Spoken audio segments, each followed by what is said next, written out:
The NASDAQ.com halftime report. Join Jim, Mike, and Randy for all the scores, highlights, and the latest NFL news. A report from the Colts-Jets game. That's all coming up on the NASDAQ.com halftime report. Well, so far the day in the Georgia Dome has belonged to the Seattle Seahawks. John Kitna, 17 of 23, 157 yards and a touchdown. He's hit 7 different receivers. Tipped away, intended for Derek Mays, and again Patrick Kearney was in the picture. And that time he was blocked. He's blocked by the tight end. Nice job of getting his hands up. That's why they like the defensive ends, nice and tall, big guys. Patrick Kearney, 6'5", 272. And he gets his hands on the fullback, Max Strong, and then jumps up there. Very nice. So 3rd and 6. 4 wides in the game. They get it to the rookie. It's another Seattle first down. Darrell Jackson still on his feet. One man has a shot. And out of bounds just short of the goal line. Ashley Ambrose pushed him out at the 1. A 71-yard play. And Terry Cousins, who was covering Darrell Jackson, got picked off by another defensive back. There's number 24 right there trailing. He's getting ready to make the play right there. And then Ronnie Bradford, the free safety, bumps him off. And Darrell Jackson knows what to do with the football once he's got it. 5 receptions for 98 yards for Jackson. First and goal from the 1. And a flag. Never got it snapped. A little bit too much time they took. Kitna's motioning, hey, get me the play in a lot quicker. There is no foul on the play. We are reviewing the play that's called on the field. Ah, okay. The referees stopped it because they're questioning whether it was a touchdown or not. And this play comes from the booth. The coaches cannot request a review inside of 2 minutes. Right here, great downfield block. And right here you see him dive for the flag, and he touched the flag with the offhand that was not carrying the football. I don't believe it was a touchdown. He may have stepped out at the 3. At the 3? Yeah.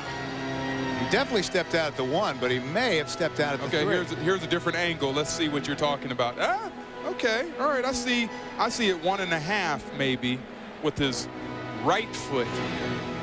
Let's see if we can see from here. There you go. Right. No. Let's see if it would have been me, size 15s, that would have been out of bounds. He probably has a size 9 or something. He would have been out of bounds at midfield. They've done a great job with the replays, I think, this year, and I really I think they've been scrutinized, and the coaches and the owners have gotten together and trying to work this thing out. I think it works really nice right now.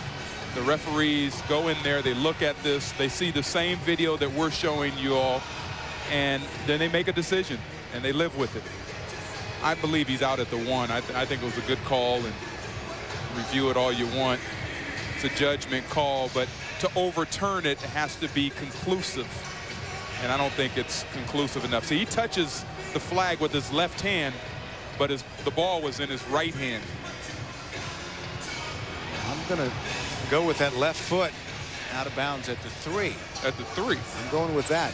I believe that's option C. You wear contacts? I do. Okay, you're seeing something I don't see. All right, let's see. That's option 2. Huh? Okay. Dan Reeves and Mike Holmgren, 2 of the great coaches in the National Football League. As Ron Winter has made his determination. All right, let's see what he says. After review, the ruling on the field stands. The runner is out of bounds short of the goal line. First down, Seattle at the 1-yard line. Okay, like I said. Perhaps new contacts are in order. Yes. Take the green contacts out. Just wear your natural eyes. I still say he was out of bounds at the 3, but doesn't matter. First and goal for the 1. It does matter what you say, Dan. It does matter. Dan agrees with me. He thinks it should be at the 3 as well. Jumbo package. Tuileries the motion man. They give it to Ricky, and that's a touchdown for Seattle. The sixth rushing touchdown of the season for Ricky Waters, and the Seahawks extend their lead. This guy is incredible. You know, he's not talking to the media this year. He's letting his actions speak for itself. He's a very emotional guy. Just plows through. These are the tough yards right there. Those are the tough yards. You see also he's wearing a neck brace. Hurt his neck in a game we did a couple of weeks ago, and just a tough guy. It's 76 career rushing touchdowns. It's 12th on the list. Bell's extra point is good. 1:38 left to play in the half, and it's been all Seattle. 24-3 in the Georgia Dome.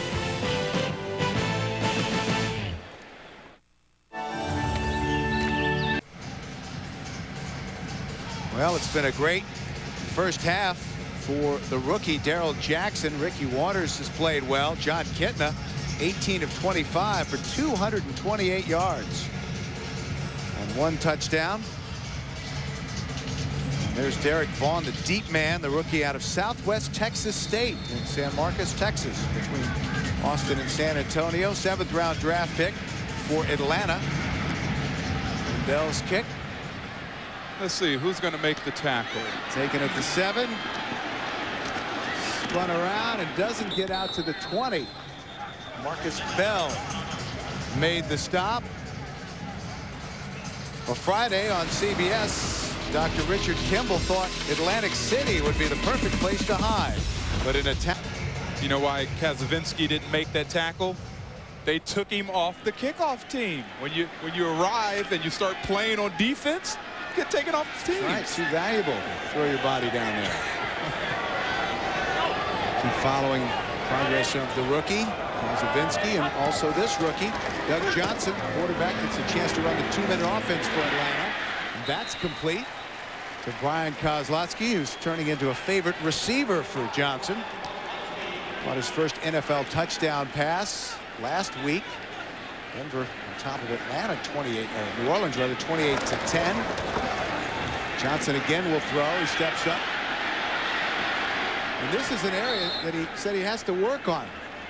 As Johnson takes a timeout, Steve Spurrier told him never run. Stay in the pocket as long as you can and throw it away. And Johnson told us yesterday he has to try to get into the mindset of running being an option for him. So the Falcons with 1 timeout remaining on the scramble. Johnson got it out to the 46. Here's the AFC playoff picture. Oakland, Miami, Tennessee lead their divisions, but it's very, very tight. Indianapolis and Buffalo hanging on. You might have to include Pittsburgh with their record even at 6-6, leading today. Lots of teams with opportunities for the postseason.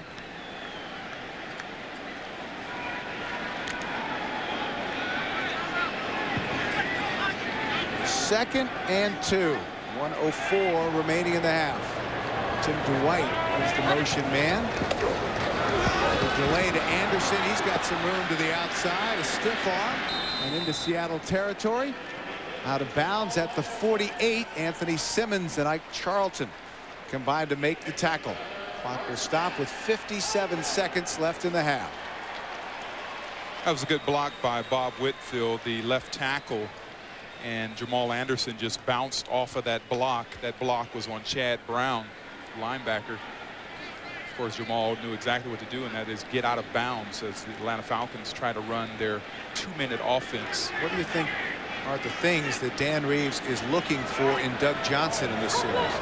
I think taking command of the offense, being able to do the little things, like getting rid of the football without getting a sack.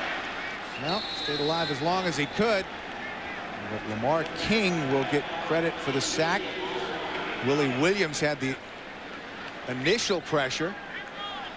The young quarterback has to realize when to throw it away. If he'd have thrown that ball away, it would have stopped the clock, and he wouldn't have lost any yards. 2nd and 14. Still on his feet. And he gets back to the line of scrimmage. Maybe a pickup of 1. Once again, the clock does not stop. He should have thrown that ball away. These are the kind of young mistakes that, you know, you expect from your quarterback in his first NFL start.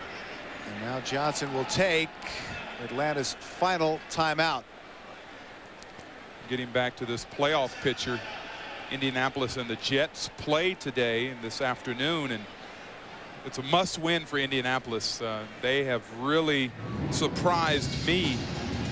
If you look at their conference, they're 6-3 in the conference, so they're still definitely in this. They win against the Jets today, and they move a step closer to their hopes, and that is to get to the playoffs. Buffalo trying to hang on as they play at home against Miami. Almost a must-win for the Bills at 7-5. Colts remaining schedule: Jets and then Buffalo, Miami, and Minnesota. That's a very tough road. Well, if you look at it like we're looking at it, yeah, it looks tough. But if you take it one game at a time, it's not so awesome. I don't know. It looks pretty awesome to me. Take it one game at a time. 3rd and 13. Johnson steps up, fires, intended for Tim Dwight, who had a step inside the 30, but incomplete.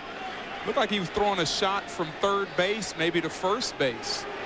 Doug Johnson talked about when he was playing baseball, minor league baseball, trying to change over from playing football and being a quarterback and throwing the ball down the field to playing third base and throwing the ball totally different. Right there, it looked like he might have been throwing one of those balls to first base from third. He was drafted in the 2nd round by the Tampa Bay Devil Rays. And Straczynski has come on for Atlanta. Charlie Rogers for Seattle. Fair catch called for. And Rogers makes it at the 12 with 8 seconds remaining in the first half. A 39-yard punt, no return. So Johnson, as you mentioned, Charles already had a career playing minor league baseball, drafted by the Devil Rays as the 3rd baseman. He played during the summers in '96 and '97 in West Virginia and St. Petersburg, but said Steve Spurrier asked him to give up baseball, commit to playing quarterback at Florida, and Doug said it was an easy decision because whenever he played baseball, he always felt like a football guy. The Seahawks content to run out the clock. Smattering of boos here in the Georgia Dome. It has not been a pleasant first half for the Atlanta faithful, as we've reached the end of the first half with our score. Seattle 24, Atlanta 3. We'll send you to Jim Nantz in the studio for the NASDAQ.com halftime report right after this message and a word from your local station. .com, the information source for the serious investor. And hello, friends. Welcome back to the NASDAQ.com halftime report. Jim Nantz along with Mike Ditka and Randy Cross, enjoying watching all the games. And this is a big doubleheader day on CBS. Coming up, most of you will see Indianapolis against the New York Jets. Let's get a report on that game right now and send it over to Greg Gumbel and Phil Simms. All right, Jim, as you well know, temperature in the New York area today in the low 30s, and those temperatures will fall as we approach kickoff here at the Meadowlands between the Colts and the New York Jets. Greg Gumbel along with Phil Simms. And there is the feeling among many around the league that once Peyton Manning and the Indianapolis Colts step outside away from that dome, that they don't play as well. And Manning doesn't throw the ball as well, and they'd be wrong, wouldn't they? They would be extremely wrong, Greg. We saw a couple weeks ago in the wind and snow in Green Bay, Peyton Manning threw the football down the field with power and accuracy. Look at his games when he plays in 45-degree or less. His statistics are outstanding. Now, on the other side, you've got Vinny Testaverde. You talk about him. He is truly weatherproof. He can throw in all types of conditions. Last week, pouring rain against the Bears.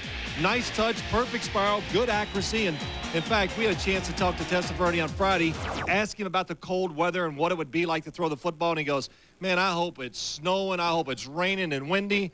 And all I could say was, I looked at him, I said, Vinny, you are a sick quarterback. You never wish for those kind of conditions. But saying all that, I think today both quarterbacks will throw it down the field and not be affected by the cold weather. It's another one of those crucial games in the AFC East. The Colts probably needing this one a little more than the Jets, but neither of these teams wants to walk away a loser here this afternoon. Jim? Absolutely crucial for the Colts, who beat the Jets 3 weeks ago, 23-15. Again, most of you will see that later today. We'll continue with the NFL on CBS in just a moment.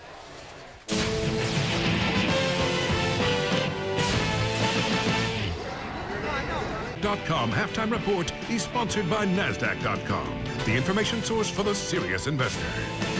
And we welcome you to our studio home off Fifth Avenue in New York. Jim Nantz on the NASDAQ.com halftime report with Mike Ditka and Randy Cross. And, hey, the Seattle just jumps right in front, 17-0. Well, Mike Holman want to find out if he got a quarterback. And right now, John Kitna looks like he's the man. And what they're doing with him, Jim, they're letting him throw the ball. I mean, they got 25 passes. He's got over 228 yards in the first half throwing the football. He's having a big day. And a run back for a touchdown by George Coons. 24-3 the score at halftime. Let's go around the league.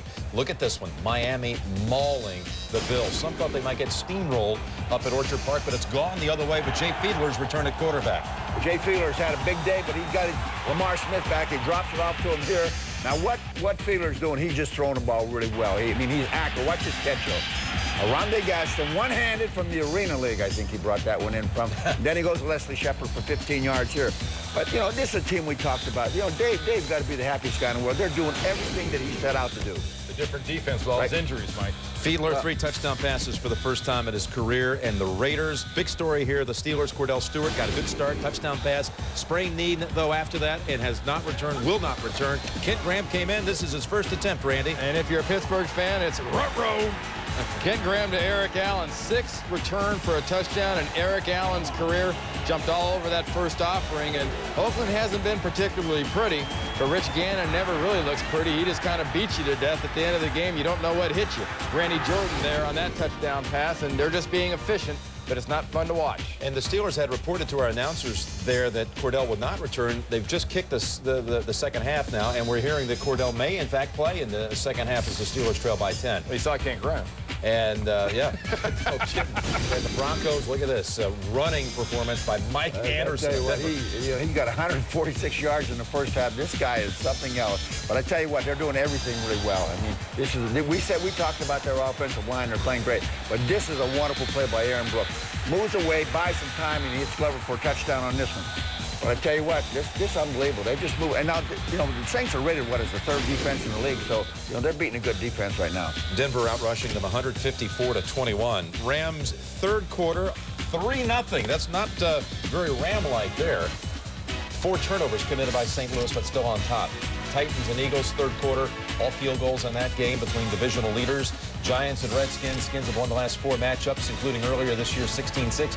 But the Giants lead 3rd quarter. Stephen Davis, so far in this game, 8 carries, 18 yards. Cowboys and Bucks. And Warwick Dunn has his first career back-to-back 100-yard performances, over 100 in the first half. And Corey Dillon has 100 yards as well, 134 and a touch. Bengals over Arizona as the Cardinals were trying to find a way today to snap an 8-game road losing streak. We'll send you back to the second half down in Atlanta in just a moment. Thanks for being with us.